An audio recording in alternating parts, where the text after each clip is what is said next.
Very warm good evening to all of you. कैसे हैं आप सभी लोग? चलो जी शुरू करते हैं। तो आपके जो टॉपिक में कवर है ब्रांच जो है, सबसे पहली है इंडिपेंडेंट ब्रांच।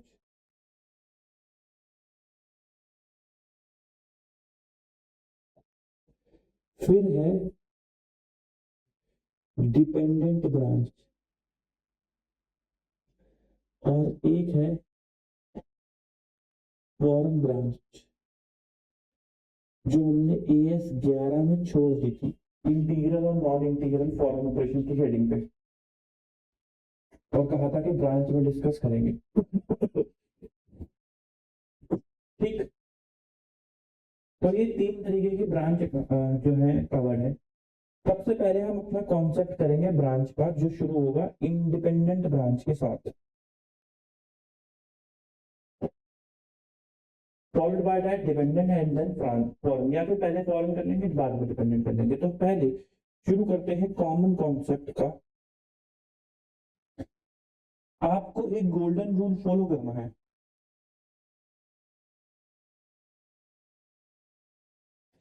वो ये इंडिपेंडेंट ब्रांच की मैं बात कर रहा हूं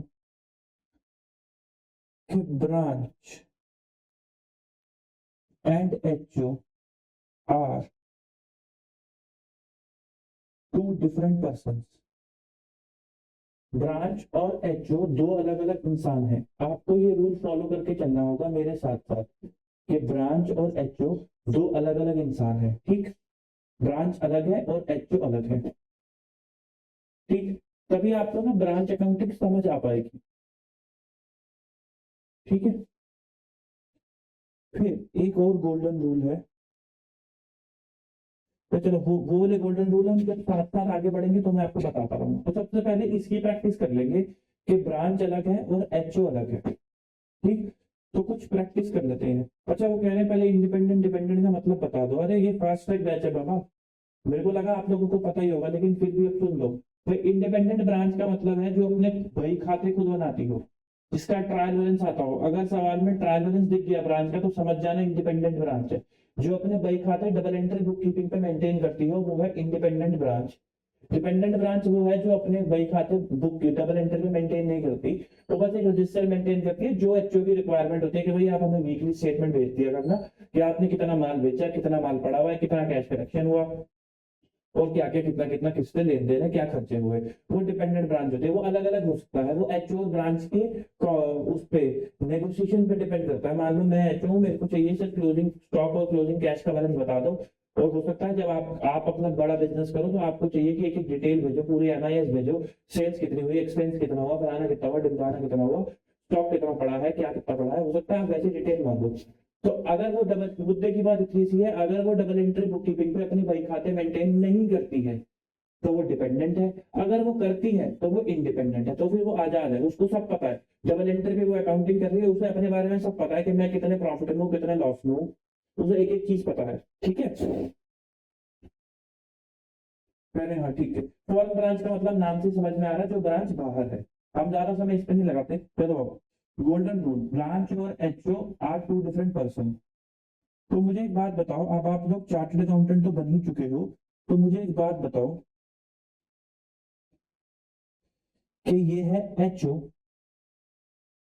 और ये है ब्रांच। मुझे जर्नल एंट्री करवा दोगे? मुझे जर्नल एंट्री करवा दो।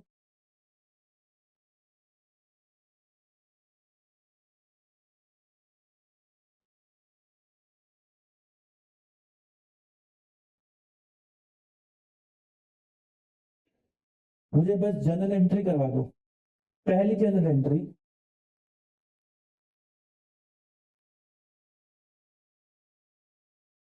Capital introduced by HO ₹1,00,000। तो बताओ HO क्या एंट्री करेगा? HO में कैपिटल इंट्रोड्यूस हो गई। HO एंट्री करेगा बैंक अकाउंट डेबिट ₹1,00,000 से टू कैपिटल। ब्रांच क्या एंट्री करेगा? मुझे बताओ ब्रांच क्या एंट्री करेगा? क्या ब्रांच में भी कुछ हलचल हुई है? आंसर इज नो, ब्रांच में कुछ नहीं हुआ, तो ब्रांच में कुछ नहीं होगा। ठीक, दूसरी एंट्री,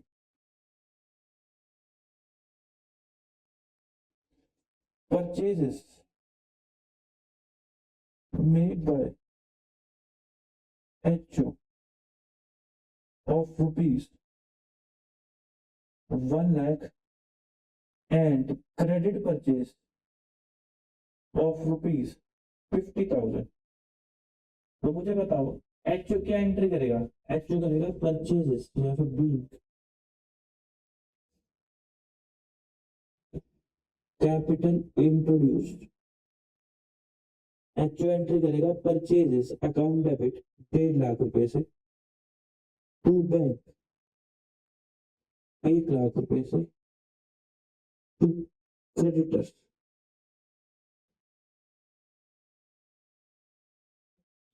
50,000 से बीइंग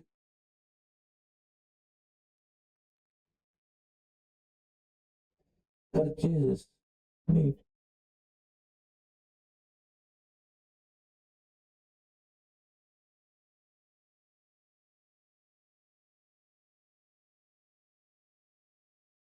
बीइंग परचेजेस मेड। बताओ जी, कोई दिक्कत?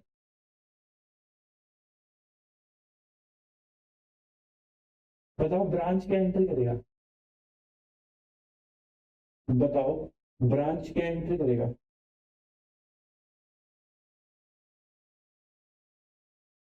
कोई एंट्री नहीं करेगा। वेरी गुड, तो कह रहे ब्रांच में कोई एंट्री नहीं होगी। Number 3,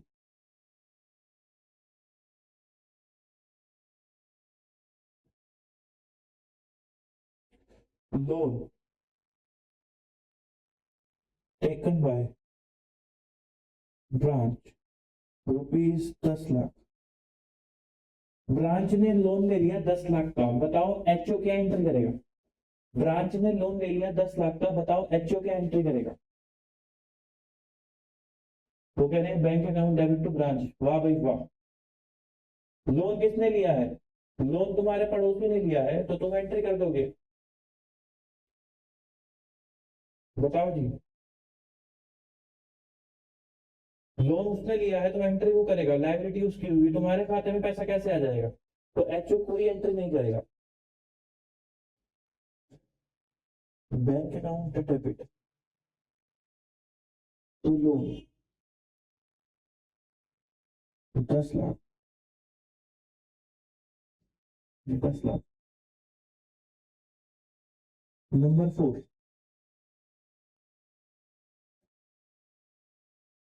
HO sales goods rupees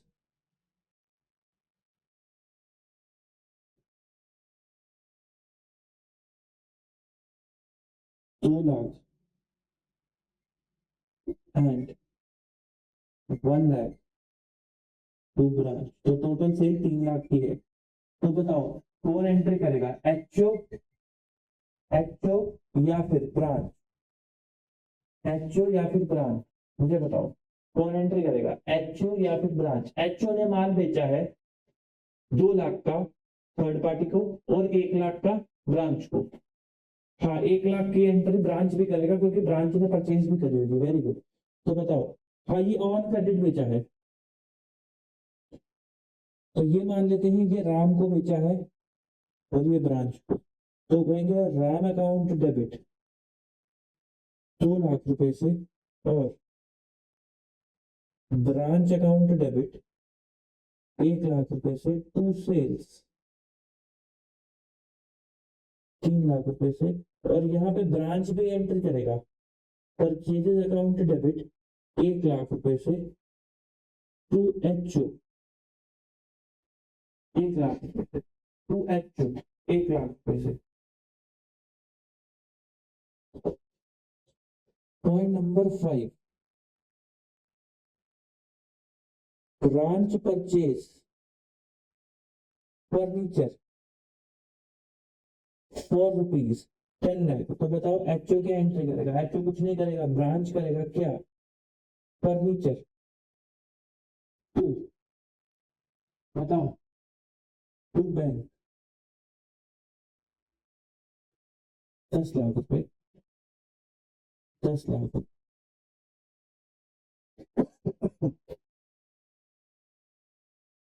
ठीक। Number 5, number 6,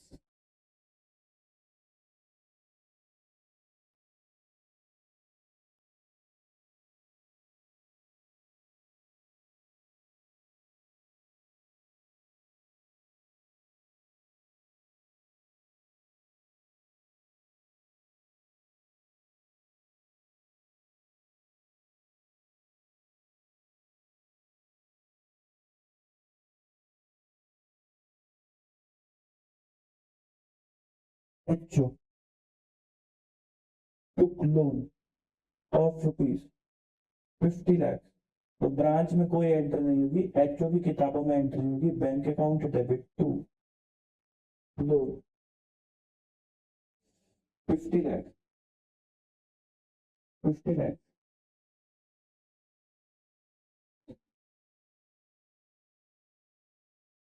branch return goods worth ₹10,000। तो बताओ एचओ क्या एंट्री करेगा? 10,000 के गुड्स वापस आ गए, क्या एचओ की किताबों में कोई एंट्री होगी? ब्रांच ने वापस करे हैं एचओ को, ब्रांच ने वापस करे हैं एचओ को, तो क्या कोई एंट्री होगी? वो कह रहे हैं नहीं, एचओ की किताबों में कोई एंट्री नहीं होगी। क्यों? एचओ को गुड्स नहीं मिल रहे क्या? भाई आप यही दो अलग अलग पर्सन बोलने का मतलब ये नहीं है कि उसकी किताबों में एंट्री हो रही है और हमारी किताबों में एंट्री नहीं हो रही। भाई एक बात सोचो, आप लोग चार्टर्ड अकाउंटेंट हो, मेरे को एक बात बताओ कि जब दो लोग ट्रांजेक्शन कर रहे हैं आपस में, तो किताबें तो दोनों की इफेक्ट होगी ना। भाई अगर एचओ ब्रांच के साथ ट्रांजेक्शन करेगा तो एचओ की किताबें भी इफेक्ट होंगी और ब्रांच की किताबें भी इफेक्ट होंगी।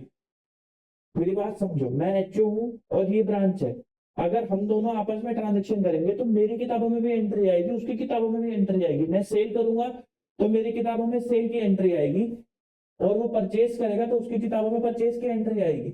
लेकिन जब मैं सेल करूंगा किसी थर्ड पार्टी को, जब मैं सेल करूंगा किसी थर्ड पार्टी को 2 लाख रुपए की राम को, तो किताबों में एंट्री अब राम की आएगी, ब्रांच की नहीं आएगी। मैं ये बोलना चाह रहा हूँ, अब एंट्री 2 लाख रुपए की राम की किताबों में आएगी, ब्रांच की किताब में नहीं आएगी।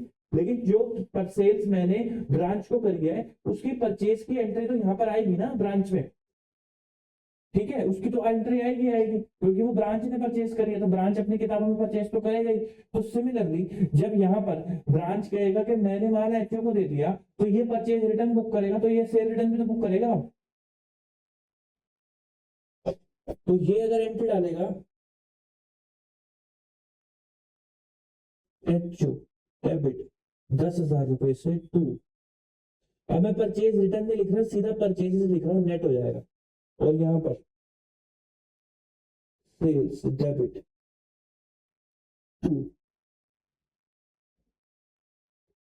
Branch 10 lakh, sales debit to branch 10,000 रुपए से।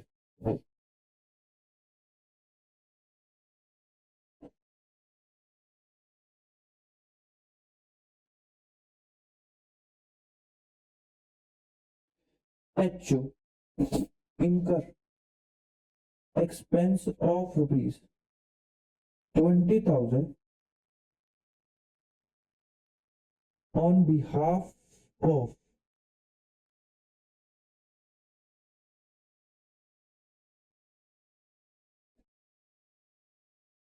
branch। एचओ ने खर्चा कर दिया 20,000 रुपए का ब्रांच के बिहाफ पे, तो एचओ क्या कहेगा? भाई मैंने ब्रांच तुम्हारे बिहाफ पे खर्चा करा है 20,000 रुपए का, तो तुम मुझे 20,000 रुपए दे देना। ऐसा समझ लो कि आप घर पे बैठे हुए थे, ऑर्डर आ गया आपके पड़ोसी का, आपके पड़ोसी ने कुछ ऑर्डर करा था, तो वो डिलीवरी मैन एजेंट आ गया देने के लिए, जो डिलीवरी बॉय होता है वो घर पे देने के लिए आ गया।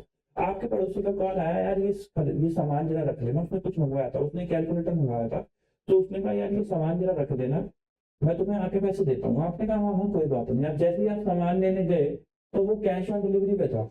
वो किस पे था? कैश ऑन डिलीवरी पे था।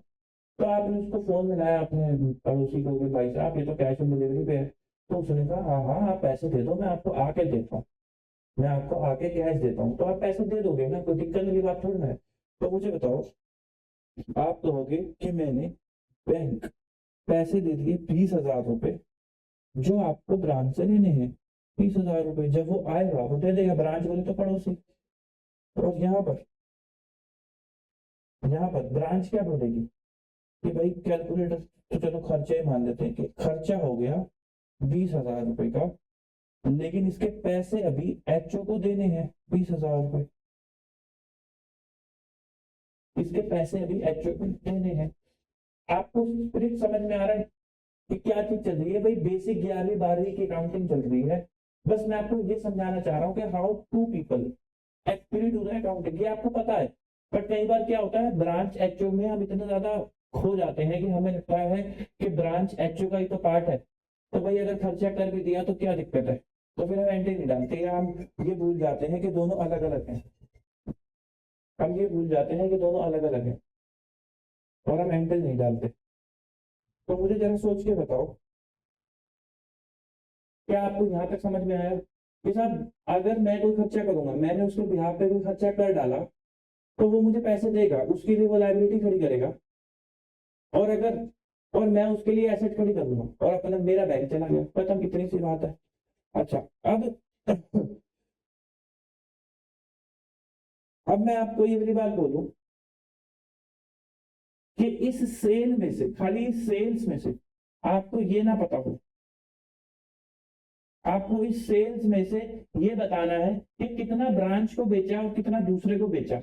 तो क्या आपको मुश्किल नहीं होगी? आपको एक ही लेजर में जाकर ढूंढना पड़ेगा बार बार? आप कहोगे सर हम यहाँ से देख देंगे, तो नहीं देख पाओगे। भाई आपको एंट्री खोल खोल के देखनी पड़ेगी कि क्या वो ब्रांच की एंट्री सेल की है। जैसे ब्रांच के अकाउंट में 1,00,000 ये भी आ रहा होगा और एक 20,000 ये भी आ रहा होगा। अब आपको नहीं पता चलेगा कि भाई 20,000 सेल की एंट्री है या 1,00,000 सेल की एंट्री है। हाँ, आपको पता चल सकता है कि अगर आप जर्नल एंट्री ओपन कर लो, अगर आप जर्नल एंट्री खोल खोल के जर्नल एंट्री देखना शुरू हो जाओ, तो आपको पता चल सकता है। बट मैं कह रहा हूं कि इससे आसान तरीका ये नहीं है कि हम इस सेल के पार्ट पे बाइफरकेट करना शुरू कर दें कि कितना एचओ को, कितना थर्ड पार्टी को बेचा और कितना ब्रांच को बेचा। वो कह रहे हैं कि जरूरत ही क्या है कि हम बाइफरकेट करें? जरूरत है क्योंकि कल को कोई आपसे पूछेगा कि आपकी ब्रांच की परफॉर्मेंस कैसी है, तो आप तो बही खाते पलटते रह जाओगे कि ब्रांच को कितना बेचा, ब्रांच से कितना लिया, इसलिए जरूरत है।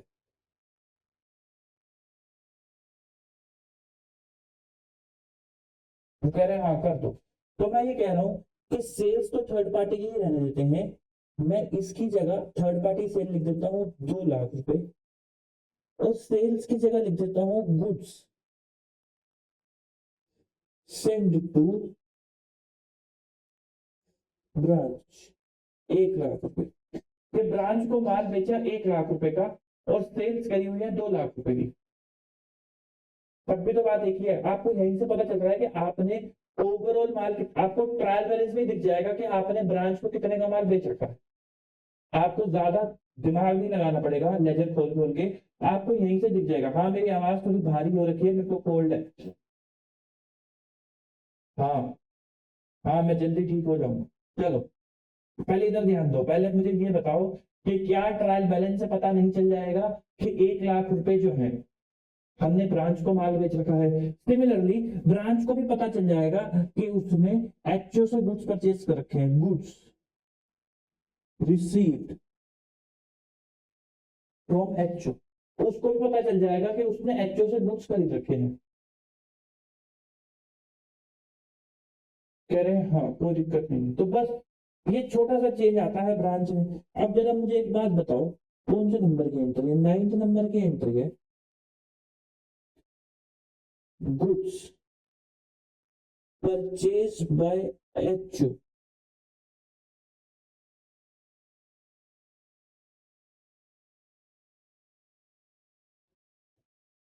For ₹20,00,000 on cash basis. तो बताओ एचओ क्या एंट्री करेगा? एचओ करेगा परचेज अकाउंट डेबिट 20,00,000 रुपए to cash 20,00,000। Purchase account debit 20 lakh रुपए टू कैश 20 लाख रुपए। क्या ब्रांच को एंट्री करेगा? The answer is no. क्यों नहीं करेगा ब्रांच को एंट्री? अरे माल ब्रांच से बंदा खरीदा है, माल मान लो खरीदा होगा घनश्याम से, तो घनश्याम एंट्री कर रहा होगा सेल की, ब्रांच थोड़ा ना करेगा, घनश्याम एंट्री कर रहा होगा सेल्स की। ठीक, फिर goods sold to branch rupees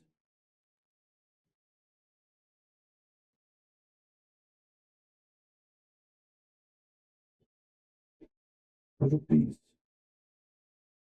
10 lakh and to Rahul rupees 5 lakh. भाई ब्रांच को बेचे 10 लाख के और राहुल को बेचे 5 लाख के, तो एचओ की एंट्री करेगा। एचओ करेगा ब्रांच से पैसा लेना है, हाँ सब क्रेडिट से लिए, ब्रांच से पैसा लेना है 10 लाख रुपए का। अच्छा इसको वो कह रहे कैश से कर दो, पर मजा नहीं आएगा। ब्रांच से पैसा लेना है 10 लाख रुपए, राहुल से पैसा लेना है 5 लाख रुपए। सेल्स, यहाँ पे सेल्स से थर्ड पार्टी की आएगी। कौन सी third party sales? Third party sales कितनी है? राहुल की सेल्स है 5 लाख रुपए की। अब यहाँ पे आपका नया अकाउंट आ सकता है, गुड्स सेंड टू ब्रांच, कितना? 10 लाख, 10 लाख रुपए। ब्रांच की एंट्री कर रहा होगा, ब्रांच की एंट्री कर रहा होगा, ब्रांच कह रहा होगा goods received from HO debit 10 lakh रुपए। एचओ से गुड्स मिले हैं 10 लाख रुपए के, to HO 10 lakh, to HO 10 lakh. HO से भाई एक एंट्री जो 5 लाख वाली है वो राहुल का अकाउंटेंट कर रहा होगा, वो उसकी वो टेंशन आपकी और मेरी नहीं है, वो राहुल के अकाउंटेंट की है। जो राहुल के लिए पूछ रहे हैं वो राहुल के अकाउंटेंट से संपर्क करें, मेरे पास उसका नंबर नहीं है। ठीक है। नंबर 2, मैं कह रहा हूँ कि ब्रांच को हमने माल बेचा, हमने ब्रांच से 10 लाख लेने हैं और ब्रांच ने खरीदा, तो परचेज की जगह अभी अभी हमने डिसाइड करा था goods receive from HO use करेंगे, तो परचेज की जगह मैंने क्या यूज कर लिया? Goods receive from HO. ठीक है, परचेज की जगह हमने क्या यूज कर लिया? Goods receive from HO. वो दिक्कत वाली बात थोड़ी ना है। वो कह रहे हैं हाँ कोई दिक्कत वाली बात नहीं है। ठीक, फिर उसके बाद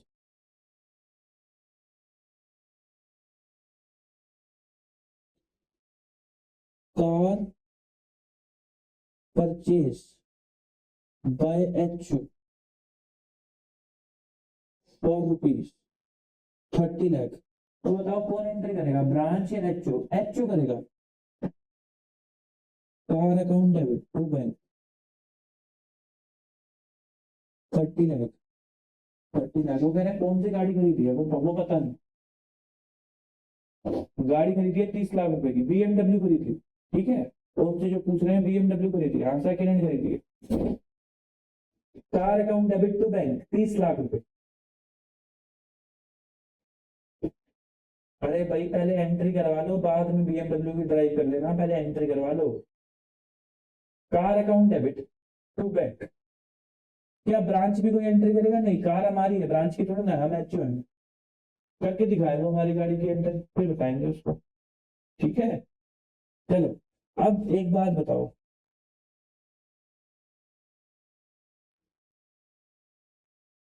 car is used by branch. Car use कौन कर रहा है? कार यूज कर रहा है ब्रांच, खरीदी हमने है, यूज वो कर रहा है। तो वियर एंड टीयर जो कंज्यूम होता है उसको आप किस नाम से बुलाते हो? एसेट के, डेप्रिसिएशन। तो आप कहोगे कि डेप्रिसिएशन दे भाई मुझे। मान लो डेप्रिसिएशन आ गया 10 साल की लाइफ के हिसाब से 3 लाख रुपए, तो आप कहोगे ब्रांच से पैसा लेना है कितना? 3 लाख रुपए। बदले में कार की वैल्यू कम कर दोगे 3 लाख रुपए से, क्योंकि इतनी वो यूज हो गई। तो ब्रांच कहेगा कि एचओ को पैसा देना है कितना, 3 लाख रुपए, और एचओ को पैसा देना है कितना, 3 लाख रुपीज। बदले में वो खर्चा बुक कर देगा डेप्रीसिएशन का 3 लाख, बदले में खर्चा बुक हो जाएगा डेप्रीसिएशन का 3 लाख रुपए, खर्चा बुक हो जाएगा डेप्रीसिएशन का 3 लाख। बताओ जी, यहां तक किसी को कोई दिक्कत, यहां तक किसी को कोई परेशानी है तो बताओ। हाँ, खर्चा बुक हो जाएगा 3 लाख रुपए का, ठीक है। इसको थोड़े ग्लोरीफाइड शब्दों में अगर बोलूं तो बोलते हैं कार अकाउंट या फिर asset account is maintained by HO, asset account is maintained by HO. तो अगर वहां पे लिखा है car account asset account is maintained by HO, तो इसका मतलब यही है, ठीक है, इसका मतलब यही है। अब मेरे साथ ट्रायल बैलेंस भी बनवाओ।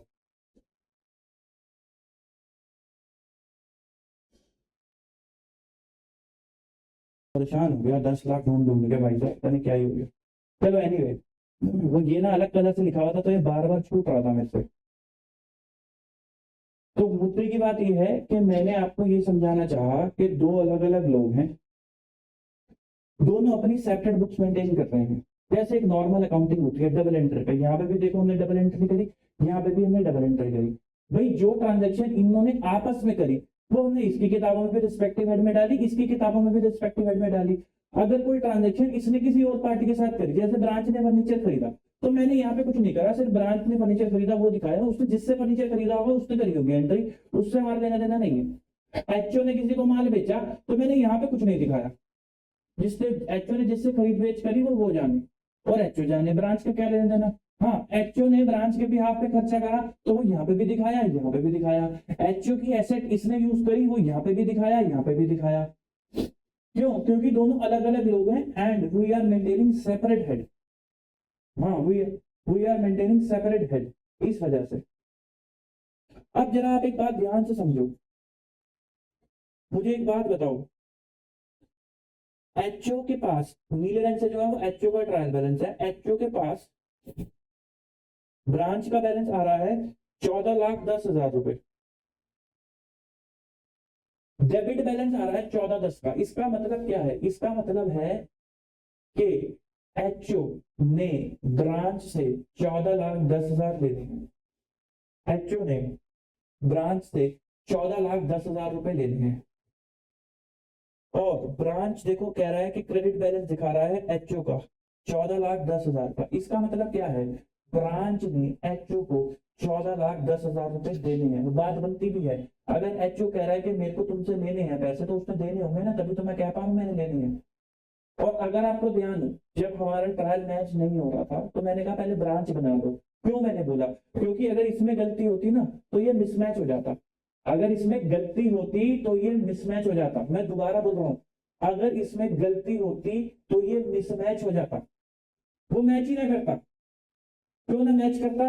क्योंकि हो सकता है ना कि कोई एंट्री मैंने एचओ में ले ली और ब्रांच में नहीं ली, कोई एंट्री मैंने ब्रांच में ले रहा हूं और यहाँ नहीं ले रहा, तो वो मिसमैच हो जाता है। तो अगर इन दोनों का डिफरेंस मेरे को पता चल जाएगा तो मैं अपना ट्रायल मैच करा देता। आपको मेरी बात समझ में आ रही है? This is called rectification. ये आती है आपके सवाल में, क्या आपने गलती जानबूझ के करी थी 10 लाख की? नहीं नहीं, वो मेरे से बाई चांस से छूटा था। उनको लग रहा है कि मैं जानबूझ के ऐसा कर रहा था कि ताकि मैं कॉन्सेप्ट समझा सकूं, नहीं ऐसा कुछ नहीं है, वो मेरे से बाई चांस से छूट रहा था। बट आप एक बात समझो, जैसे मेरे से बाई चांस छूट रहा था, हो सकता है ना कि जो एक्चुअली में एचओ ब्रांच के अकाउंटेंट हो उनसे भी छूट जाए। हो सकता है कोई एंट्री एचओ कर दे ब्रांच ना करे, ब्रांच कर दे एचओ ना करे, ऐसा हो सकता है। ये कोई एंट्री का टोटल आजकल, हालांकि आजकल तो सॉफ्टवेयर है, लेकिन स्टिल आपके सवाल तो आपको कॉपी पेन पे ही करने हैं, तो हो सकता है कि किसी चीज का मिसमैच आ जाए। तो आप कैसे चेक करोगे कि हाँ हमने सारी एंट्री दोनों जगह ले ली? वो है 14,10,000 कि एचओ का बैलेंस और ब्रांच का बैलेंस वो मैच करता है, लेकिन ऑपोजिट होता है। देखो इसके यहाँ क्या आ रहा है? डेबिट आ रहा है, इसके यहाँ क्या आ रहा है? क्रेडिट आ रहा है। क्यों आ रहा है? क्योंकि ये कह रहा है मैंने लेना है, वो थोड़ा ना कह देगा मैंने भी लेना है, तो फिर किससे लोगे? अगर ये भी कह देगा मैंने लेना है, ये भी कह देगा मैंने लेना है, तो लोगे किससे? तो अगर ये कह रहा है मैंने लेना है तो इसको कहना पड़ेगा ना मैंने देना है, with the same amount, with the same amount. और मजे की बात एक और देखो, जहां पे हमसे गलती हुई थी और पकड़ी गई थी कि गुड सेंड कितने थे 1090 के, गुड सेंड कितने थे 1090 के, वही तो गुड्स रिसीव भी होंगे, वही तो गुड्स रिसीव भी होंगे। यहीं से मैंने एरर पकड़ा था, अगर आपको याद होगा, यहीं से मैंने एरर पकड़ा था कि भाई उसके गुड्स रिसीव और मेरे गुड्स सेंड बराबर नहीं आ रहे। पता है आपको, आपके सवालों में भी आएगा ये, आपके सवालों में भी आएगा ये। उसमें क्या होगा, एक्चुअल ब्रांच का बैलेंस मैच नहीं कर रहा होगा और आपको नीचे कोई एडजस्टमेंट नहीं दे रखी होगी। अब आपको लगेगा कि यार एडजस्टमेंट नहीं दे रखी, तो मिसप्रिंटिंग होगी, तो मिसप्रिंटिंग हो गई, आप हल्ला काट दोगे वहां पे, ये तो मिसप्रिंटिंग होगी, सवाल गलत है, हमें नंबर पूरे दो, हमें नंबर पूरे दो। लेकिन आपको देखना होगा कि जो उसने गुड्स भेजे हैं और जो उसने गुड्स रिसीव करे हैं, क्या वो दोनों बराबर हैं। अगर वो दोनों बराबर नहीं है तो हो सकता है डिफरेंस उसी का हो, तो हो सकता है डिफरेंस उसी का हो। यहाँ पर इसलिए नहीं आ रहा था वो डिफरेंस, वो बच्चा पूछ रहा फिर यहाँ पे क्यों नहीं आया था 14-14-10 मैच कैसे कर गया था, क्योंकि हमने 1 लाख जोड़ दी थी, 1 लाख नहीं जोड़ी थी, इस वजह से। क्या आपको मेरी बात समझ में आ रही है? मैं आपको ये कहना चाह रहा हूं कि इन दोनों फिगर से, इससे इससे ये वाली जो फिगर है 1090 की, इससे और इससे आप मिला पाओगे कि कोई एंट्री छूटी तो नहीं है। और जब तक ये दोनों बैलेंस 14-10 ये वाला और 14-10 ये वाला ये मैच नहीं होते आपस में और ऑपोजिट नहीं होते, तब तक आपका आगे बढ़ने का कोई फायदा नहीं है। इसका मतलब कोई एंट्री की गलती हुई है, जैसे हमसे हुई थी, जैसे हमसे हुई थी। वो कह रहे हैं आपने तो प्रैक्टिकल एग्जांपल ही बना दिया। हाँ बिल्कुल सही बात है, प्रैक्टिकल एग्जांपल ही बना दिया। चलो एनीवे, तो एक इससे हमारा एक और रूल सामने आता है। कौन सा रूल सामने आता है?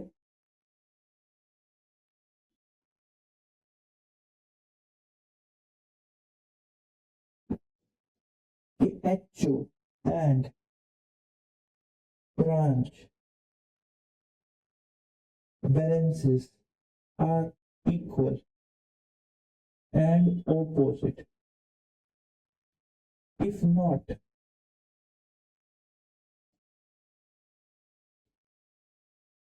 pass rectification. रेक्टिफिकेशन का भी एग्जांपल दो। अगर सोचो कि ये वाली जो एंट्री थी, मैं ये ब्रांच में भी ना लेता, यहाँ पर अगर मैं पुरानी फिगर्स लिखूं तो मैंने पुरानी फिगर्स क्या लिखी हुई थी, मैंने पुरानी फिगर्स लिखी हुई थी यहाँ पर 90,000 और मैं ब्रांच से भी 10 लाख माइनस कर दूं तो मुझे जरा बताओ 4,10,10,000 रह जाएगा। ट्रायल अभी भी मैच कर जाएगा, ट्रायल अभी भी मैच कर जाएगा। 2150 plus 2 plus 410 plus 5 plus 27 minus 90 minus 7 minus 5, ठीक है हो गया। अच्छा माइनस 5 नहीं है 50 है वो, तो माइनस 45 लाख 170। ट्रायल अभी भी मैच, क्योंकि यहाँ से भी 10 लाख उड़ा दिया, वहां से भी 10 लाख उड़ा दिया, मैच तो कर ही जाएगा। ठीक है, लेकिन मैंने यहाँ पे सारी एंट्रियां ले ली, यहाँ पे मैंने सारी एंट्रियां ले ली। तब हम देखते हैं कि भाई एचओ का बैलेंस में कितनी गड़बड़ है, 14,10,000 और 4,10,000, 10 लाख रुपए की गड़बड़ है। ये दिखा रहा है कि इसको गुड्स खरीदे हैं इसने 1090 के और हम लोग दिखा रहे हैं हमने गुड्स भेजे हैं 90 के। तो इसका मतलब कोई एक ऐसी सेल की एंट्री है जो हमने रिकॉर्ड नहीं करी। ये रही वो एंट्री 10 लाख और 10 लाख, तो ये वो एंट्री बन जाती जो हमने रिकॉर्ड नहीं करी इन the books of HO. In the books of, भाई उसने तो सही रिकॉर्ड कर रखी है, उसकी रिवर्स मत कराना कि तुम्हारा गलत है, हम तो एचओ हैं। आपने रिकॉर्ड नहीं कर रखी तो रेक्टिफिकेशन कहां पास करोगे, in the books of HO पास करोगे। तो ये एंट्री लेनी पड़ेगी आपको अपने ट्रायल में इन द बुक्स ऑफ एचओ। और वो आपको कहां से ढूंढना पड़ेगा, वो आपको ऐसे ढूंढना पड़ेगा जैसे अभी हमने ढूंढा इस ट्रायल बैलेंस से। बताओ जी, यहां तक किसी को कोई भी डाउट हो? बीच में हमारा हॉल्ट आ गया था 10 लाख रुपए की वजह से, बट आई बिलीव अब हम स्मूथली जा सकते हैं। बताओ जी, यहाँ पे किसी को कोई डाउट है तो बताओ।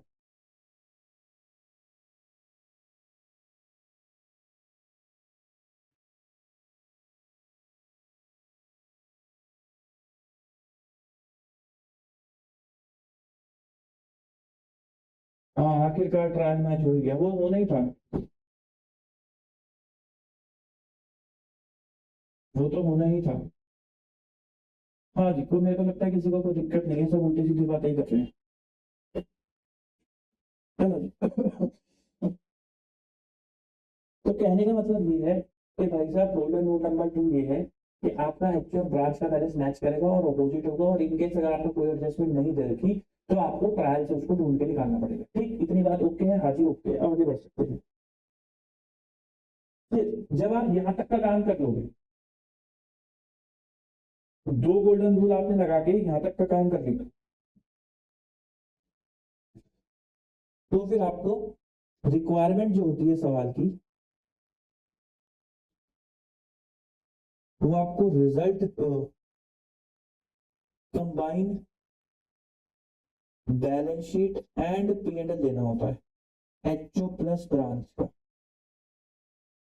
इंडिपेंडेंट ब्रांच, या फिर कभी कभार वो ब्रांच का P&L भी मांग लेता है। वो भी हम समझेंगे कि कब ब्रांच का P&L एचओ के संदर्भ में मांगा गया है, कब ब्रांच का P&L कुछ ब्रांच के संदर्भ में मांगा गया है। इसका भी एक गोल्डन रूल है, इसके लिए याद रखना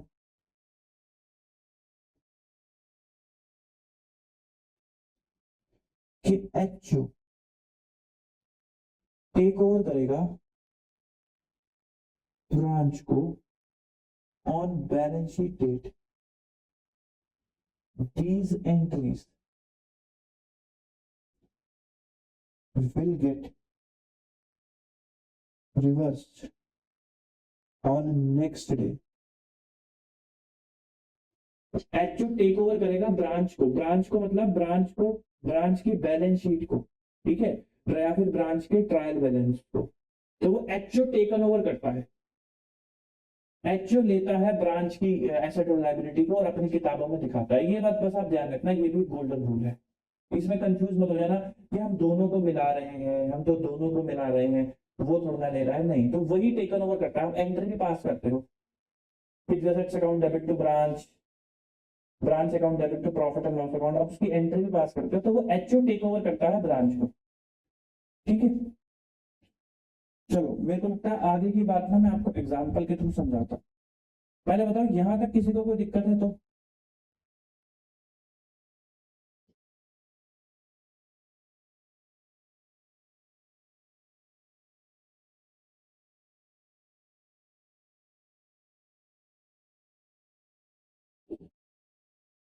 एग्जांपल,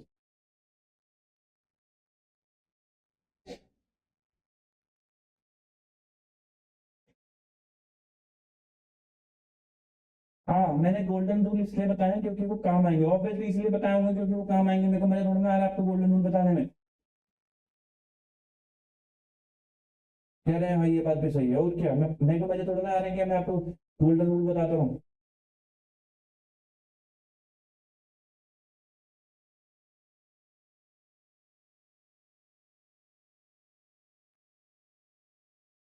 हाँ हाँ, इंडिपेंडेंट ब्रांच के अंदर दोस्त मैक्स एक तो टाइप बन सकता है आपका कि वो आपसे ब्रांच का प्रॉफिट एंड लॉस पूछ ले, फिर एक बनता है कि वो आपसे कहता है कि ब्रांच का प्रॉफिट बताओ इन एक्चुअल बुक्स, और आपको ट्रायल दे रखा होता है, तो वो भी तो डिस्कशन का पार्ट है। और तीसरा वो कहता है इनकॉर्पोरेशन करके कंबाइंड रिजल्ट बता दो, तो मैं कंबाइन से शुरू होऊंगा, कंबाइन से शुरू होऊंगा और आपको ब्रांच के प्रॉफिट तक लेके जाऊंगा, लेकिन कंबाइन से शुरू होने के लिए गोल्डन रूल आने जरूरी है, क्योंकि मैं सीधा यहाँ पे एग्जाम्पल के साथ शुरू कर दूं तो आप लोग कहोगे ये क्या हो गया। अब हम जो एग्जाम्पल करेंगे हम कंबाइन के साथ शुरू करेंगे और धीरे धीरे करके ब्रांच तक के सवालों पे आएंगे। चलो आप मेरे साथ साथ एग्जाम्पल,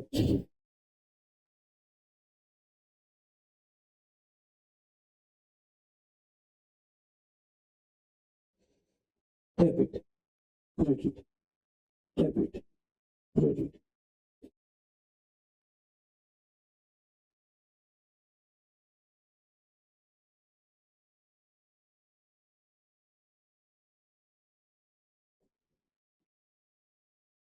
ब्रांच, चलो पहले एच बनेंगे, H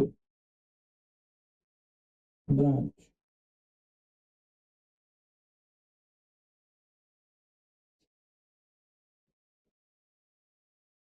capital 76,30,30,000, sales 30,00,000, purchases 5,00,000,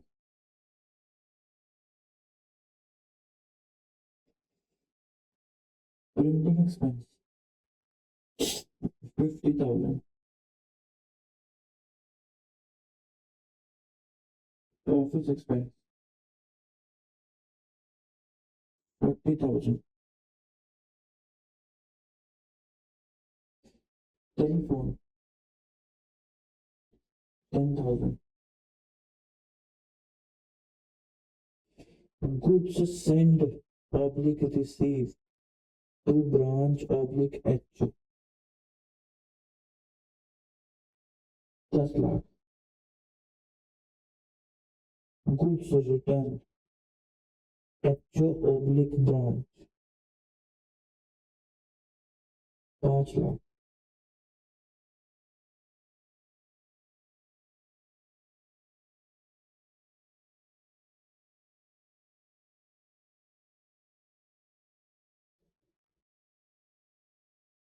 inward freight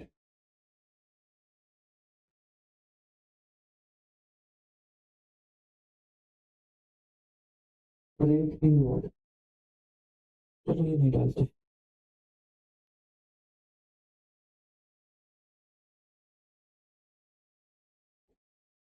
ऐसे डाल देते फर्नीचर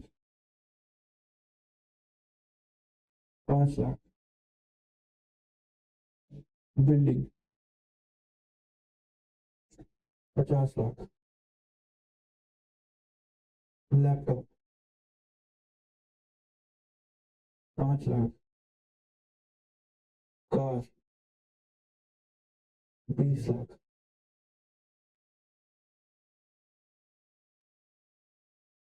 ओपनिंग स्टॉक 30,000, ब्रांच और एचओ का बैलेंस 15 लाख, एक बार ट्रायल मैच करा दो बस 5, 50, 40, 10, 5, 5, 50, 5, 20, 20, 15, 106, 30,000, 76 लाख, 30,000, 20 लाख, 10 लाख,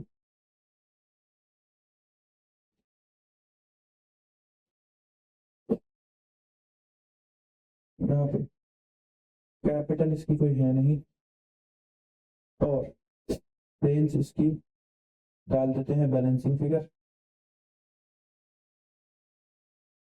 और गुड्स रिसीव फ्रॉम एचओ डाल देते हैं 10 लाख रुपए, और गुड्स रिटर्न इसने कर दिए एचओ को 5 लाख रुपए, और फर्नीचर इसका डाल देते हैं 3 लाख रुपए, बिल्डिंग इसके रहने देते हैं, लैपटॉप इसके डाल देते हैं 2 लाख रुपए, और कार इसकी रहने देते हैं, ओपनिंग स्टॉक इसका डाल देते हैं 4 लाख रुपए, ये सेम कर देते हैं 15 लाख, इसमें खर्चे भी डालने पड़ेंगे हमें,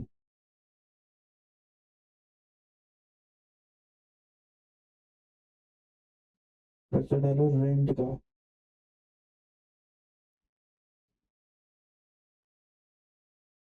फ्रेट का, ये इनवर्ड फ्रेट है,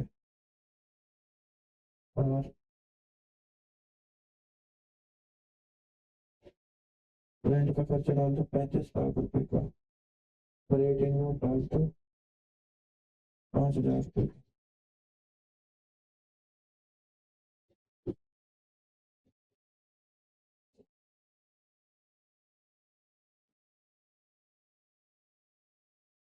-5 -15,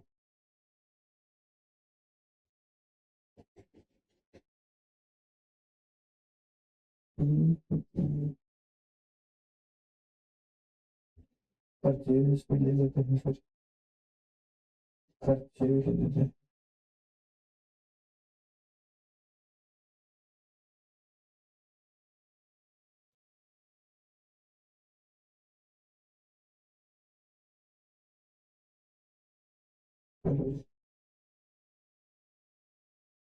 तेज आ गई 34,97,000 की।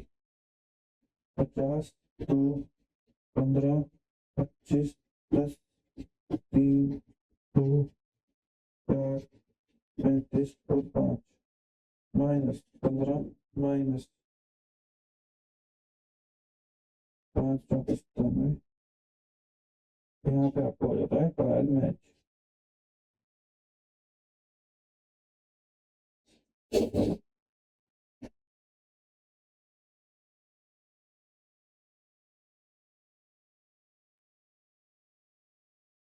ठीक है, ये हमारा एक ट्रायल बैलेंस है जो हमने ब्रांच और एचओ का बना दिया है।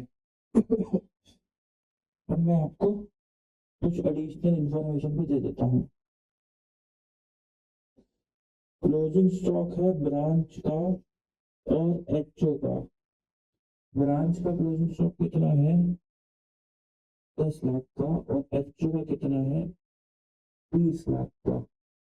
और HO sends puts to branch at 25% margin. 25% margin पे एचओ ब्रांच को गुड्स बेचता है। ठीक ठीक है जी। आपको कुछ नहीं करना है, आपको बस कंबाइंड रिजल्ट और इंडिविजुअल रिजल्ट प्रोड्यूस करते हैं। तो सबसे पहले हमें ध्यान में रखना है कि एचओ और ब्रांच अलग अलग है, नंबर 1।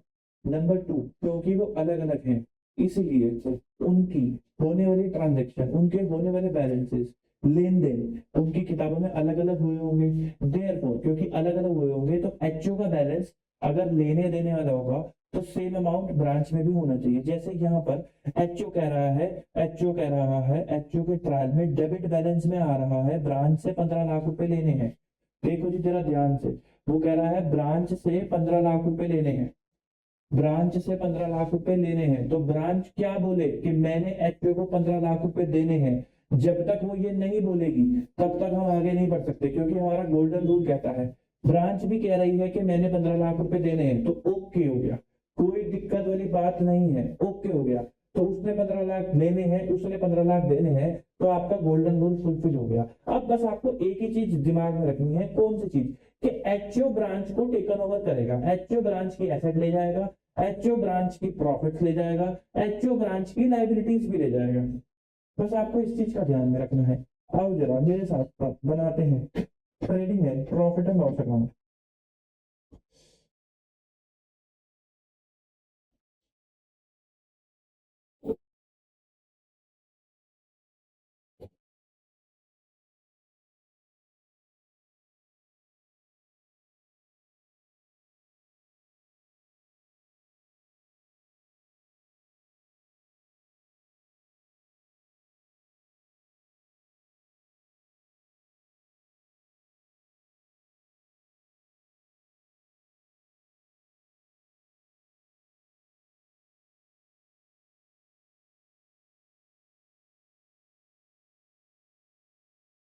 एक आ गई आपकी टोटल की रेखा, चलो मैं बना ही लेता हूँ।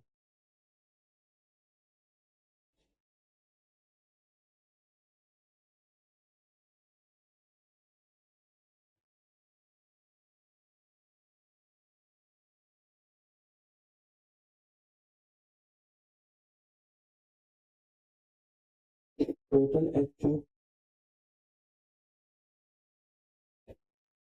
और ब्रांच,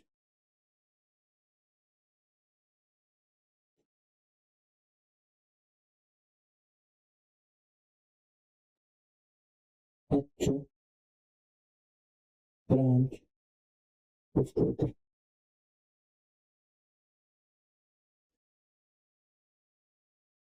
अच्छा, इस टोटल का मतलब एचओ प्लस ब्रांच नहीं है, मतलब तो वही होता है। हाँ मतलब वही होता है इनडायरेक्टली, लेकिन आप गोल्डन रूल 3 के हिसाब से चलोगे। इस टोटल का मतलब है कि एचओ ने जो ब्रांच को टेकन ओवर करा है वो टोटल आएगा। ये टोटल एचओ के पॉइंट ऑफ व्यू से है, ये टोटल एचओ के पॉइंट ऑफ व्यू से, ठीक है।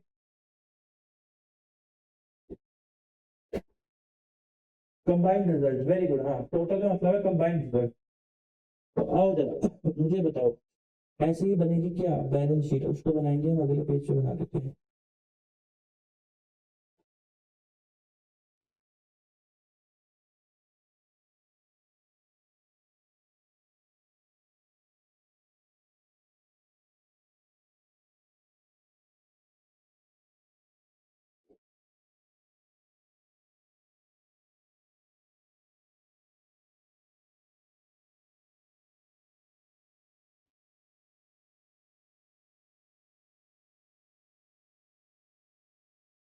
बैलेंस शीट,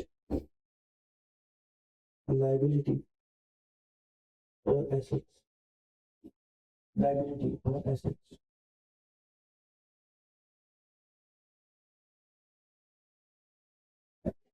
लाइबिलिटी और एसेट्स। और ये तो ट्रेडिंग एंड पेनल है।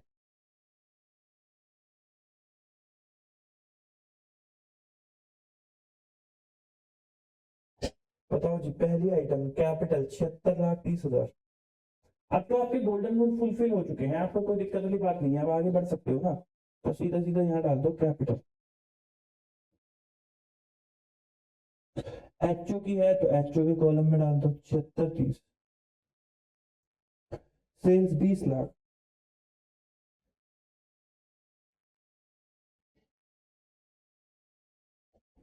Sales 20 lakh, purchases 5 lakh. मतलब कैपिटल, बाप रे बाप क्या ही होगा आज। टू ओपनिंग स्टॉक और to purchases.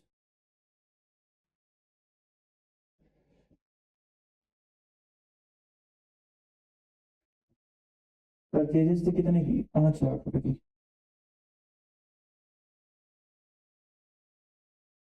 Printing expense 50,000।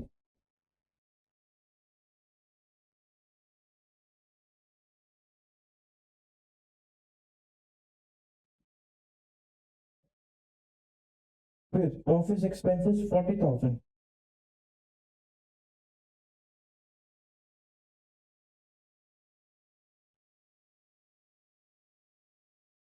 Telephone 10,000।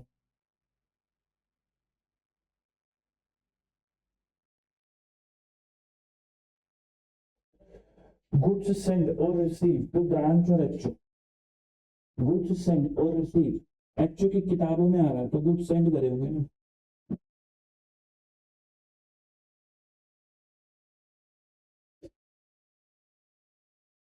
Sir credit side में सेल्स में क्यों दिखा रहे हो?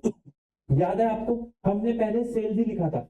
हमने अपने मतलब के लिए कि हमें दिक्कत ना हो ये जानने में कि ब्रांच को कितना माल बेच रखा है, उसके लिए हमने अलग अकाउंट बनाया था।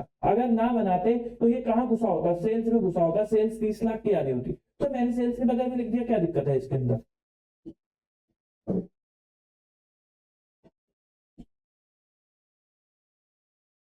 फिर गुड्स रिटर्न भी हो गए, सेल रिटर्न इसी में से माइनस हो जाता है वो लेस रिटर्न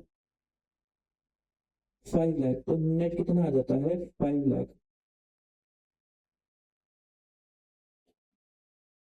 और नीचे 5 लाख रुपए।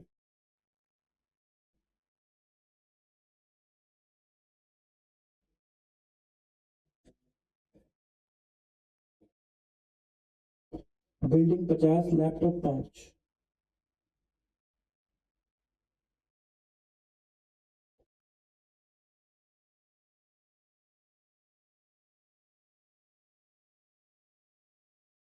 कार 20।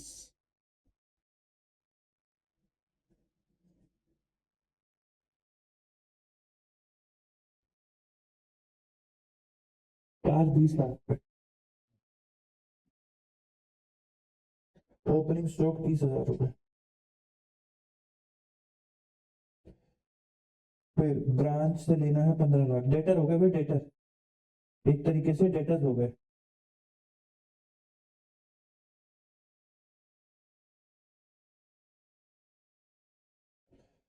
बस और कोई खर्चा नहीं है। सेल्स डाल दी, बाकी सब डाल दिया। एक बार इसका प्रॉफिट निकाल लो। हाँ, अगर क्लोजिंग स्टॉक नहीं डाला आपने, क्लोजिंग स्टॉक भी बता दो फिर। एचओ का है 20 लाख रुपए।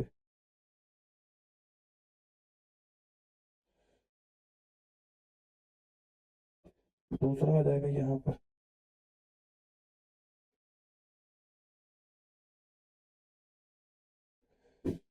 20 lakh plus 5 lakh plus 20 lakh 45 minus 30 minus 5 lakh minus GP. 2 GP आ गया 39,70,000। थोड़ा स्पेस ले लेते हैं यहाँ पे है। 2 जीपी आ गया 39,70,000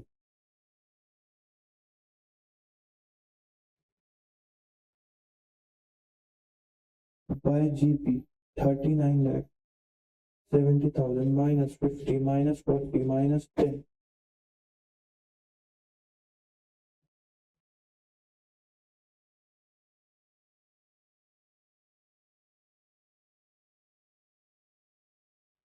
अभी उतारना मत आप लोग, मुझे करने दो, मेरे को कुछ समझाना है।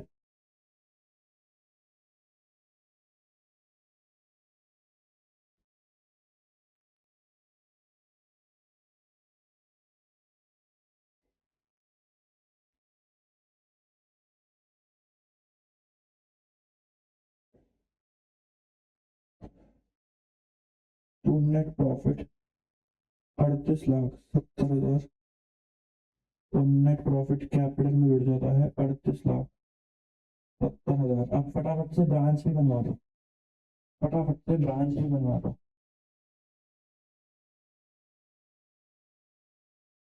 सेल्स है 3497 की,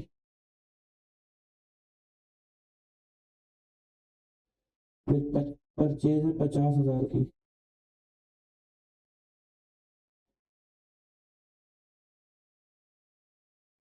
प्रिंटिंग 2 15, ऑफिस 15 और टेलीफोन 25। तो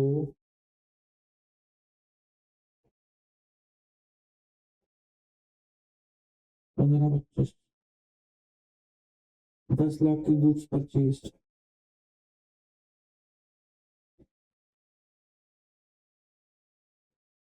माइनस परचेज रिटर्न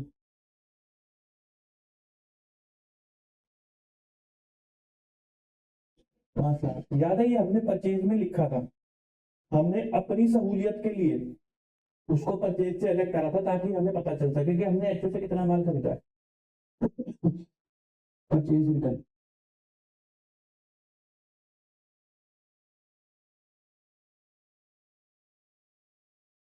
फिर फर्नीचर 3 लाख रुपए का,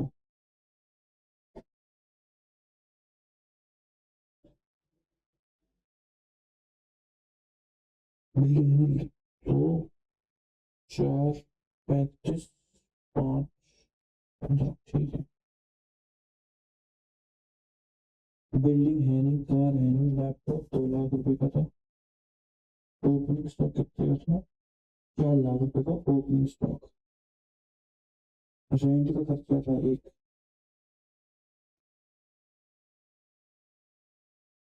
35 लाख रुपए का रेंट का खर्चा है।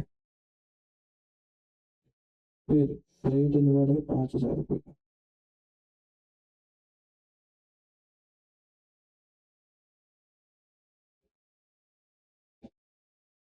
ब्रांच है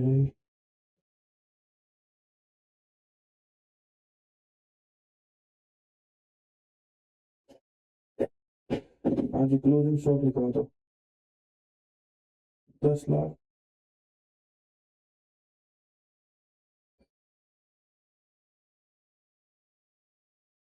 और 10 लाख बस। ये तो बचपन से करते आए हो, ट्रायल बैलेंस से फाइनेंशियल स्टेटमेंट बनाना वही करा है एचओ और ब्रांच का, that's it.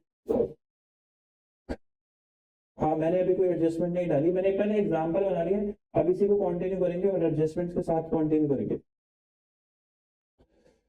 34,97,000 plus 10 lakh minus 4 lakh minus 50,000 minus 5 minus 5,000 35,42,000।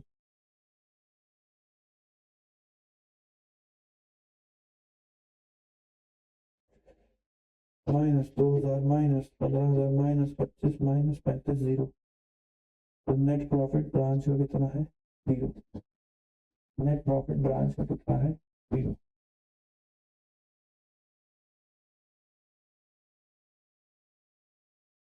Branch का नेट प्रॉफिट आ गया 0।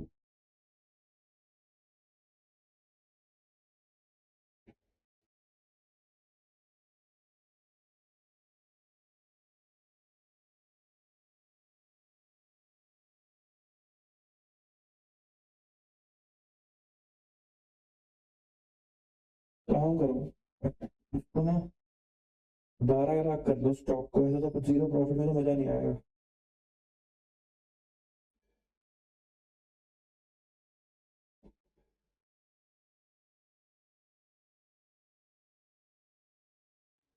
तो ये हो जाएगा 37,42,000।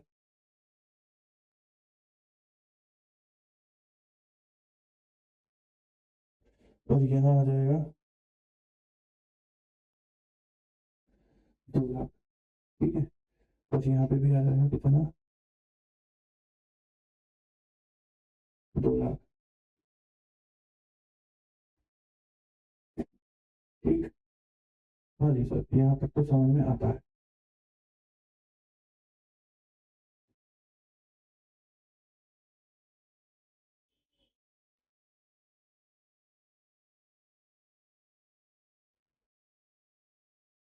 अब ये बन गई एचओ की फाइनेंशियल स्टेटमेंट, ये बन गई ब्रांच की फाइनेंशियल स्टेटमेंट। मैंने आपको बताया था golden rule number 3, HO take over करता है ब्रांच को, एचओ ले लेता है ब्रांच को। ठीक है। कायदे से ये टोटल कॉलम ही आपका एचओ प्लस ब्रांच होना चाहिए, बट इंस्टीट्यूट की थोड़ी प्रेजेंटेशन अलग है, इसलिए गोल्डन रूल 3 बनाना पड़ता है। हाँ, आपको इंस्टीट्यूट की प्रेजेंटेशन ही फॉलो करनी है, किसी और की नहीं करनी है।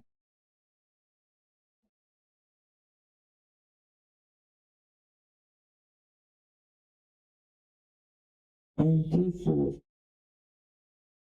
गोल्डन रूल 3, ये आपको पास करनी ही करनी है। गोल्डन रूल 3 की एंट्री सबसे पहले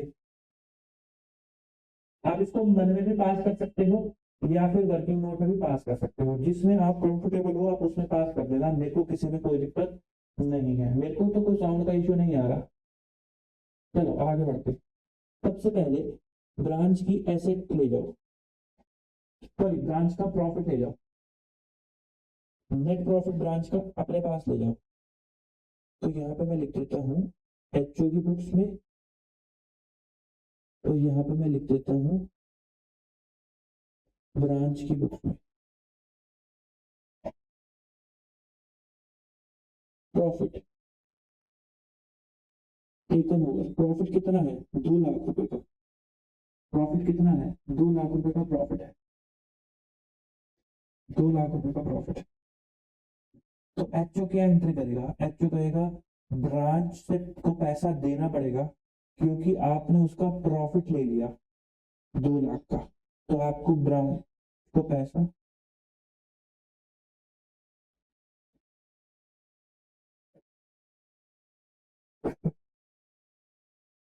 बताओ जी।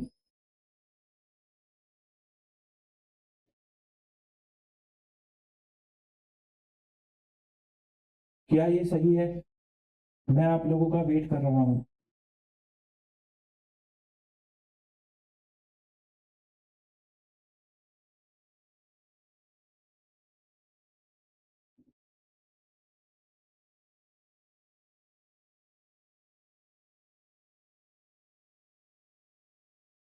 पता नहीं आप लोग क्यों नहीं जवाब दे रहे, मैं अभी आगे बढ़ रहा हूँ।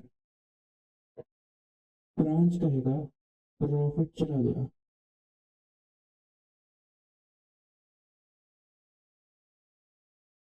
प्रॉफिट चला गया एचओ के पास।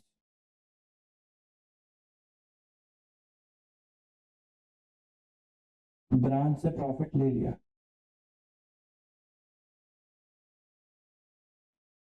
ठीक।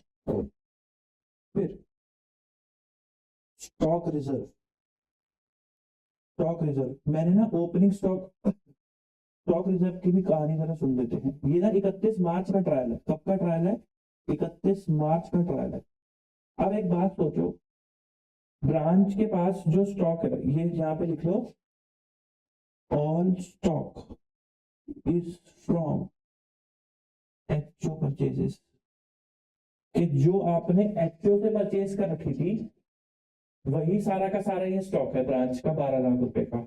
एचओ ने 25% प्रॉफिट पे बेच रखा है, एचओ ने 25% प्रॉफिट पे बेच रखा है, तो एचओ ये नहीं कहेगा कि 12 लाख का स्टॉक खरीदते वक्त मैं अपना प्रॉफिट हटा दूं, 12 लाख का स्टॉक लाते वक्त मैं अपना प्रॉफिट हटा दूं। तो बताओ 12 लाख में कितना प्रॉफिट शामिल है, डिवाइड बाय 1.25 इंटू 0.25, 2,40,000। तो प्रॉफिट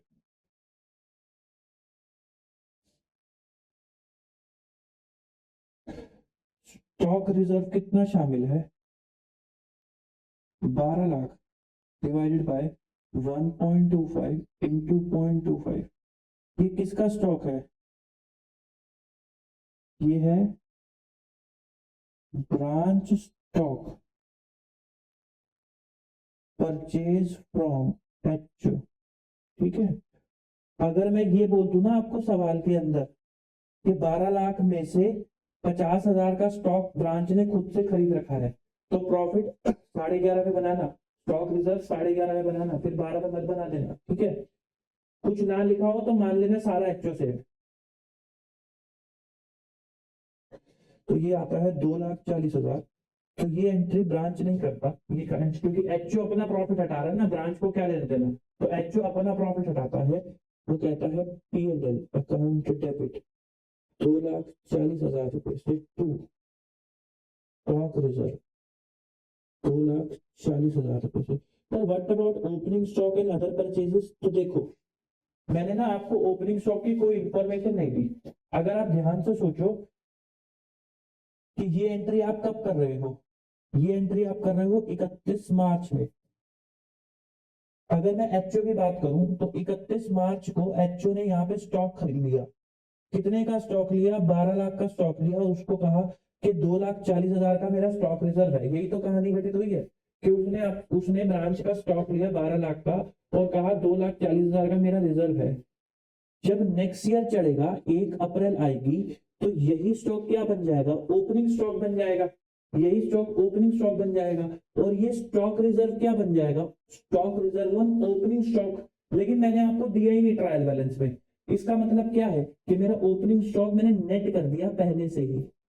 इसका मतलब क्या है कि मैंने आपको ओपनिंग स्टॉक माइनस करके ही दे दिया। तो जब मैंने हटा दिया, ये मैंने हटा दिया माइनस 12 लाख, 9,60,000।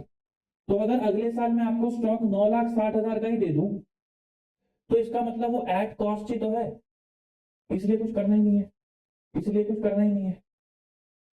ठीक, यहाँ पर 2,40,000 रुपए की उसने एंट्री पास कर दिया। अभी हम एक और केस कर लेंगे जिसके अंदर, अगले केस के अंदर ओपनिंग स्टॉक पे दे देंगे। ठीक है, 2,40,000। तो चलो जी, तो अब आपको क्या करना है, आपको सबसे पहले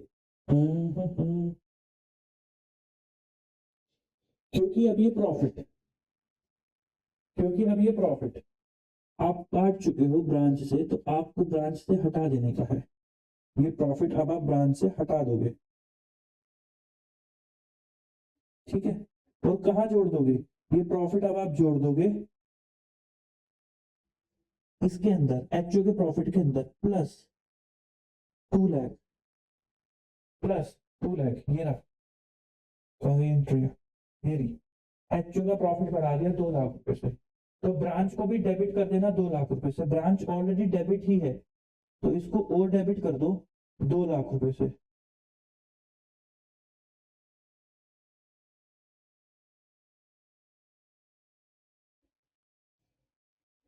इसको और डेबिट कर दो प्रॉफिट की वजह से 2 लाख रुपए से। आपने ब्रांच का प्रॉफिट कम कर दिया है 2 लाख रुपए से। जो आपने ब्रांच की बुक्स में गोल्डन रूल 3 की एंट्री डाली है, ये प्रॉफिट डेबिट कर दिया 2 लाख रुपए से। तो एचओ को क्रेडिट कर दो, एचओ ऑलरेडी क्रेडिट है 2 लाख रुपए से, तो और बढ़ जाएगा 2 लाख। बताओ जी, इतनी बात समझ में आती है। हाँ सर, स्टॉक रिजर्व, एचओ में पीएनएल को डेबिट कर दो स्टॉक रिजर्व से। तो स्टॉक रिजर्व 2,40,000 कायदे से तो ये स्टॉक रिजर्व माइनस हो जाना चाहिए इन्वेंट्री से, लेकिन मेरे को एक बात बताओ, तो यहाँ तो 12 लाख हो गई है ना, मेरे को एक बात बताओ, क्या 240 का स्टॉक रिजर्व 20 लाख पे है या 12 लाख पे है? 20 लाख पे है, तो अगर मैं यहीं से माइनस कर दूंगा तो वो गलत नहीं हो जाएगा? जरा मेरे को ध्यान से सोच के बताओ, क्या कुछ रिपीट करवाना है? वो कह रहे हैं एक बार प्रॉफिट वाली एंट्रीज, ओके। तो देखो, मैं शुरू से एक बार आपको वॉक थ्रू करा देता हूँ, ध्यान से समझो। हमने पहले ये देखा, हाँ अभी मैं स्टॉक रिजर्व पे बात ही नहीं कर रहा, पहले अब तक की कहानी समझ लो। हमने अब तक ये देखा कि ब्रांच अलग है, स्टॉक अलग। मैं आपको ये ब्रांच वाला चैप्टर फास्ट ट्रैक मोड में करवा ही नहीं रहा, क्योंकि ना मेरे बड़े सारे मैसेजेस आए थे कि समझ नहीं आता है, तो मैं इसलिए बड़ी धीरे धीरे एग्जाम्पल्स के साथ करा रहा हूँ, रेगुलर बैच जैसे ही करा रहा हूँ। मेरे को था कि चलो 4 दिन एक्स्ट्रा लग जाए, कोई दिक्कत नहीं है, लेकिन चीज समझ आनी चाहिए। चलो एनीवे, मैंने आपको बताया सबसे पहला एग्जाम्पल पे आओ। हमने शुरुआत करी, हमने कहा ब्रांच और एचओ दो अलग अलग बंदे हैं, हम इंडिपेंडेंट ब्रांच की बात कर रहे हैं, ब्रांच और एचओ दो अलग अलग बंदे हैं। फिर हमने बड़ी सारी एंट्रीज करी कि दोनों अलग अलग लोग कैसे एंट्री करते होंगे आम दिनचर्या में, और उन एंट्रीज का सार हमने क्या निकाला कि उन सभी एंट्रीज का सार हमने निकाला कि एचओ का एक अलग ट्रायल बनता होगा, ब्रांच का एक अलग ट्रायल बनता होगा। जो बैलेंस एचओ बोल रहा है कि मेरे को लेना है, वही बैलेंस ब्रांच बोलेगी मेरे को देना है। जो ये बोलेगा कि मैंने सेल करा है, वो ये बोलेगी कि मैंने परचेज करा है। Goods send to branch, goods receive from HO. ये चीज का हमारा कंक्लूजन निकला। फिर हमने कहा आगे बढ़ते हैं, हमने एक एग्जांपल बनाया, क्योंकि हम इस कंक्लूजन पे पहुंच चुके थे कि ब्रांच और एचओ के दो अलग अलग ट्रायल होंगे। तो हमने दोनों के अलग अलग ट्रायल बना लिए, ब्रांच का अलग ट्रायल बना लिया, एचओ का अलग ट्रायल बना लिया। फिर मैंने कहा कि आपको गोल्डन रूल नंबर 3 याद रखना है कि एचओ ब्रांच को टेक ओवर कर लेगा। तो आपने कहा ठीक है सर, कर लेगा। तो मैंने कहा एक बार एचओ का प्रॉफिट निकाल लो और ब्रांच का प्रॉफिट निकाल लो, टोटल कॉलम में भूल लो, एचओ का प्रॉफिट निकाल लो और ब्रांच का प्रॉफिट निकाल लो। सिमिलरली एचओ की बैलेंस शीट बना लो और ब्रांच की बैलेंस शीट बना लो। अब जो ब्रांच ने प्रॉफिट कमाया 2 लाख रुपए का, ब्रांच ने प्रॉफिट कमाया 2 लाख रुपए का। मैंने कहा ये प्रॉफिट एचओ ले जाएगा, तो एचओ क्या एंट्री डालेगा? एचओ डालेगा branch account debit to profit and loss, branch account debit to profit and loss, branch account debit to profit and loss. तो उसने अपना P&L बढ़ा लिया 2 लाख रुपए से, और ब्रांच डेबिट कर दिया। एचओ की किताबों में ब्रांच ऑलरेडी डेबिट आ रही थी 15 लाख से, तो डेबिट को और डेबिट करोगे तो क्या हो जाएगा? प्लस। 15 लाख से वो बढ़ा लिया। ब्रांच ने भी एंट्री कर डाली कि दो हमारा प्रॉफिट ले जाओ, तो profit and loss account debit to HO, तो profit and loss account debit to HO, profit and loss account debit to HO. तो उसने कहा कि प्रॉफिट एंड लॉस डेबिट हो गया, यहाँ पे प्रॉफिट एंड लॉस का क्रेडिट बैलेंस आ रहा था, तो हमने माइनस कर दिया 2 लाख रुपए। ये रहा कि भाई ये प्रॉफिट चला गया, डेबिट हो गया टू एचओ, एचओ क्रेडिट कर दिया 2 लाख रुपए से। ब्रांच की किताबों में एचओ ऑलरेडी क्रेडिट में आ रहा था, तो 2 लाख रुपए से क्रेडिट करके उसे और बढ़ा दिया। इन दोनों एंट्रियों का यही सार निकाला, कोई दिक्कत नहीं। फिर उसके बाद मैंने कहा कि जब एचओ टेक ओवर कर रहा है, एक्चुअली वो जो प्रॉफिट को टेक ओवर करने की एंट्री है वो नेट है। ये asset minus liability is equal to profit और कैपिटल। कैपिटल मैंने आपको दी नहीं तो बचेगा तो प्रॉफिट ही। अगर आप यहां देखो कि ब्रांच की एसेट लायबिलिटी है नहीं, तो बचेगा क्या? ब्रांच की एसेट माइनस लायबिलिटी ये रही 15 लाख, तो बचेगा क्या? कैपिटल ही तो बचेगा। तो मैंने वो एंट्री नेट करके ले ली, ठीक, मैंने वो एंट्री नेट करके ले ली।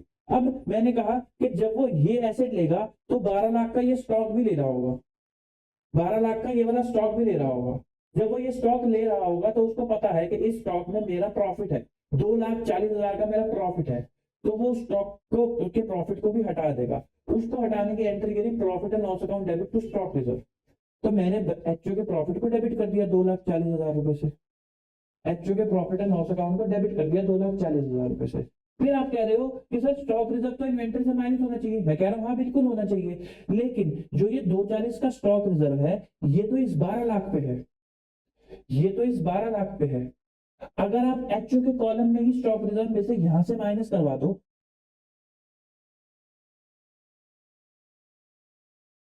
तो वो 20 लाख में से माइनस हो जाएगा, विच इज रॉन्ग, क्योंकि 240 का स्टॉक रिजर्व शामिल तो इसके अंदर है, माइनस आप इससे करवा रहे हो तो वो गलत हो जाएगा।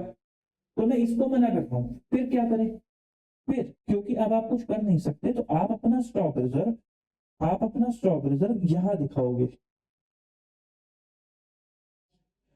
2,40,000 रुपए का। आप अपना स्टॉक रिजर्व यहां दिखाओगे 2,40,000 रुपए का। ठीक है।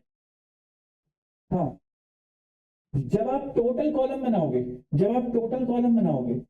तो इस टोटल कॉलम में 20 भी आ जाएगा और 12 भी आ जाएगा।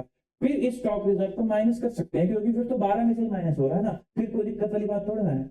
लेकिन अगर एचओ के कॉलम में ही माइनस कर दिया तो गलत हो जाएगा। तो क्योंकि तब क्या हो जाएगा कि इस 20 लाख में से वो स्टॉक रिजर्व माइनस हो जाएगा, वो प्रॉफिट माइनस हो जाएगा जो कभी इसका था ही नहीं, ठीक। हाँ जी, वो कह रहे हैं ठीक। तो मुझे बताओ रिवाइज प्रॉफिट अब मेरा कितना आ जाएगा? 3870 माइनस 240, 36,30,000, 36,30,000। क्या हमें काटा पीटी करनी है? नहीं। कि आप तो कर रहे हो तो हम कैसे करेंगे? आप क्या करोगे, आप यहाँ पे प्रॉफिट मत निकालना है एचओ का, पहले ब्रांच का प्रॉफिट निकाल लेना। ठीक है। स्टॉक रिजर्व आपको पहले डे वन पे ही पता चल गया होगा, क्वेश्चन पढ़ते ही कि कितना होगा। स्टॉक रिजर्व की एंट्री साथ के साथ कर लेना, फिर आपके पास एचओ का करेक्ट प्रॉफिट आ जाएगा, और उसके बाद 2 लाख जोड़ देना। ठीक। तो 2 लाख यहाँ से जुड़ गए, 240 यहाँ से माइनस हो गए, तो करंट प्रॉफिट कितना आ गया? 3630 प्लस 2 लाख, 38,30,000, 38,30,000। यहाँ पे कितना आ गया? 0। ये कितना आ गया? 17 लाख। ये भी कितना आ गया? 17 लाख। ये भी कितना आ गया? 17 लाख। बस खत्म।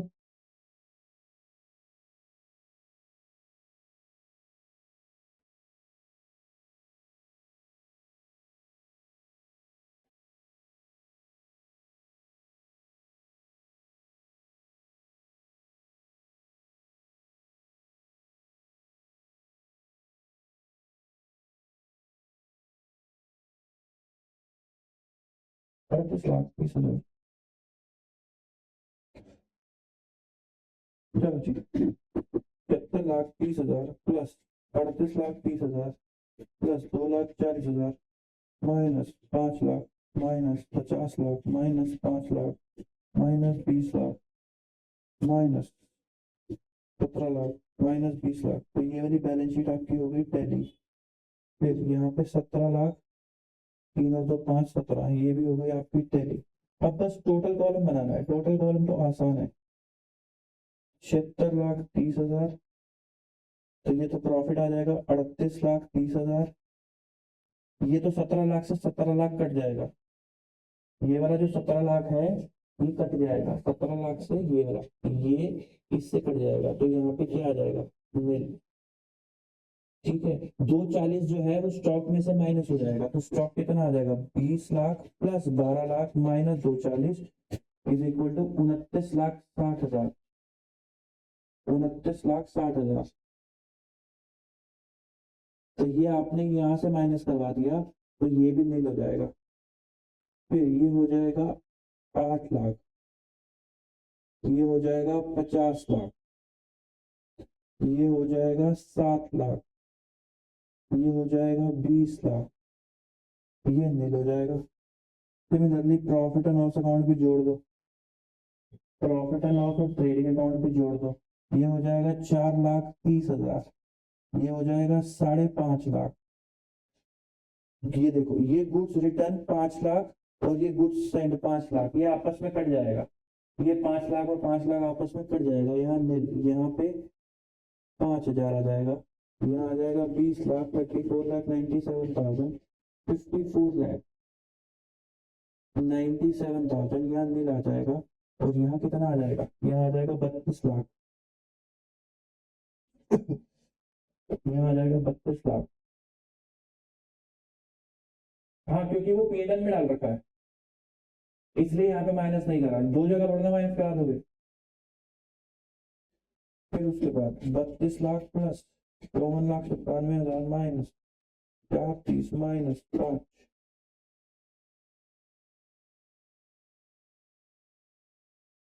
माइनस 5,50,000, 70,00,000, 12,000,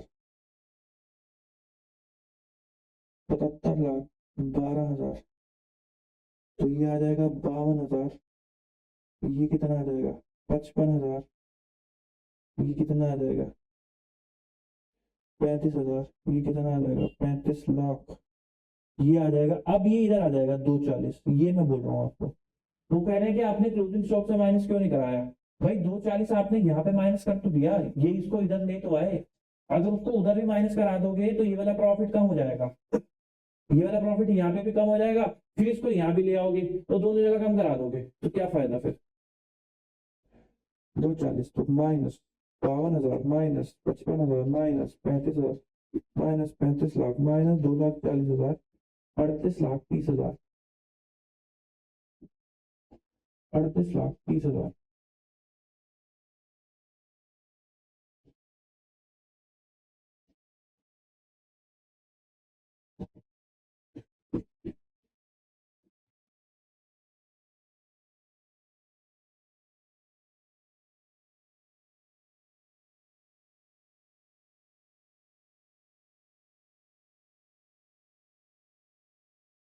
हाँ हाँ, एक बच्चे ने गलती पकड़ ली है, वेरी गुड।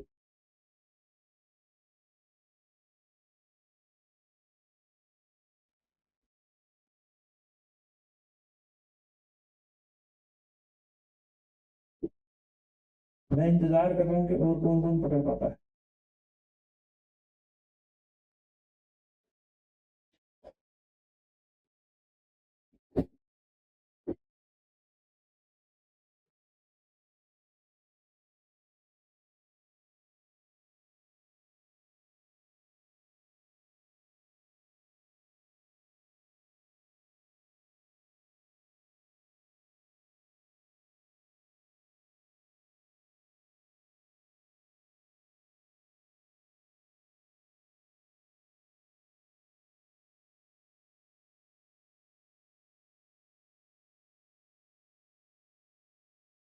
ओके, फिर आप मुझे 5 मिनट का टाइम दो, एक काम करते हैं ब्रेक ले लेते हैं 10 मिनट का, आगे कंटिन्यू फिर करेंगे, मेरा भी गला दर्द हो गया है।